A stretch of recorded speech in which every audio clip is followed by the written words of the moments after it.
So, if you're like me and you figured that you wanted to use the Hollyland Lark M2 on the DJI Osmo Pocket 3 instead of using the DJI Mic 2, which they keep marketing as the, best compatible microphone for the DJI Osmo Pocket 3. But the thing with the Hollyland Lark M2 is that it's just so tiny, it's got a beautiful form factor, it's ultra portable, and it's even more affordable. So, if you're like me and you want to use this mic with the Osmo Pocket 3, you've probably tried a couple of things. If you've tried connecting the Type-C receiver into the back of the DJI Osmo Pocket 3, you may have noticed that the gain levels do go up and down on the screen, being monitored. But you'll also notice that if you go to the wireless mic settings in the Osmo Pocket 3, you're only going to see that the DJI mic is detected. So it's really not detecting the Hollyland Lark M2. So what I've seen others do on YouTube is they would grab the camera receiver and then they would grab this TRRS to TRRS cable and connect it over here. And from there, connect this end into this 3.5 to Type-C adapter. And then plug this into the back of the Osmo Pocket 3. Like so. And as you can see here, we do now see the levels going up and down, and I can hit record. And this is the audio quality that you would get using this kind of setup. And this is the audio quality you get using this kind of setup.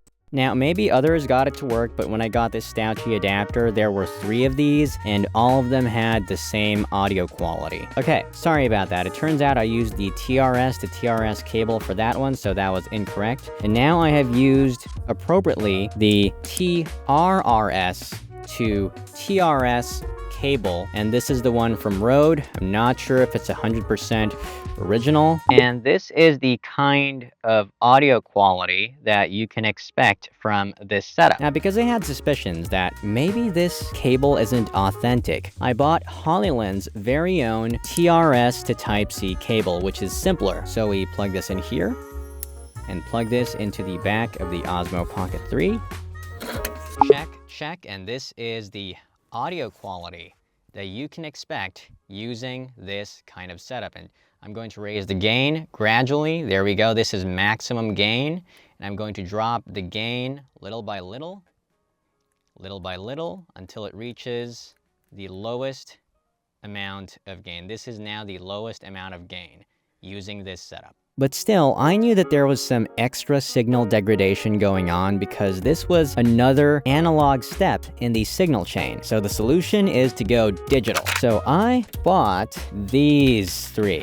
And these 3 are all USB to USB-C cables. All of them are USB 3.0 to ensure the best possible connection. Now, let's look at the names quickly. This one is a Hagibis. I'm not sure if that's how you pronounce it, Hagibis. And you would find this 40G/8K 240 watts. And this one had a similar description. I actually bought this off of a platform called Lazada here in the Philippines. Not sure where you would find this on Amazon, but the specs were similar. And this one is Ivan.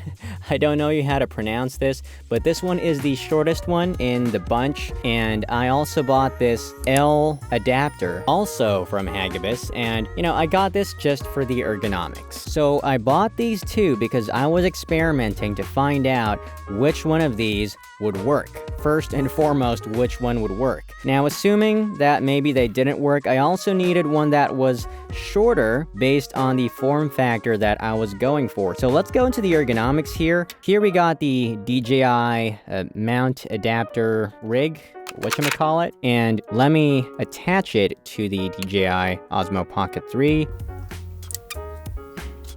Right there. And once that is installed, what you want to do is to grab the camera receiver and to mount it onto the Osmo Pocket 3 this way in particular. And from here, you have the option of connecting this one into the back of the Osmo Pocket 3 like so. It's kind of painful to look at. See how twisted it gets. But in case you're wondering, this is how that sounds. If there's too much twisting, you can use this L adapter over here and mount it this way. So the cable has a bit more room to stretch, and that works fine, I think, ergonomically speaking. This is completely fine, but I do think there is a bit of excess space being used here. This extra loop is not necessary, so my personal favorite is using the shortest cable possible. So this Yvonne right here, this Yvonne cable, we're plugging it in here, and we can plug it in here.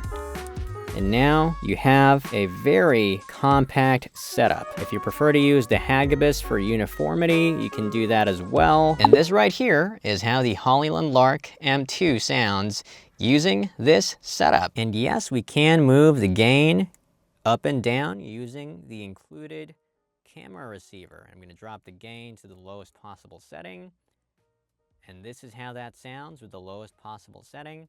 I'm gradually going to raise the gain on the camera receiver, and this is how it sounds. And this is near maximum gain. I'm not going to max it out because it is going to clip, but this here I find is the best way to have control over your gain for the Hollyland Lark M2 when connected to the Osmo Pocket 3 with no signal degradation, because we are using a digital method here. Okay, I just realized I was really close to the studio light, which has its own fan, so there was a lot of noise. But yeah, this is the Lark M2 with noise canceling using this setup. Let me turn the noise canceling off. It is now off.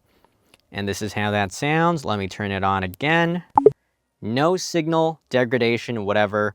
Complete control of gain. That's it for this tutorial. And by the way, I want to thank these incredible people. Thank you.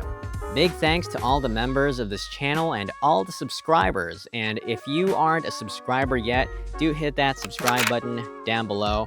It'd really make my day, because I'm trying to hit 10,000 subscribers by the end of the year. And you could be one of them, and that would be super incredible. Hope you like this video. If you have any questions, leave them in the comments down below, and I'll see you in this video.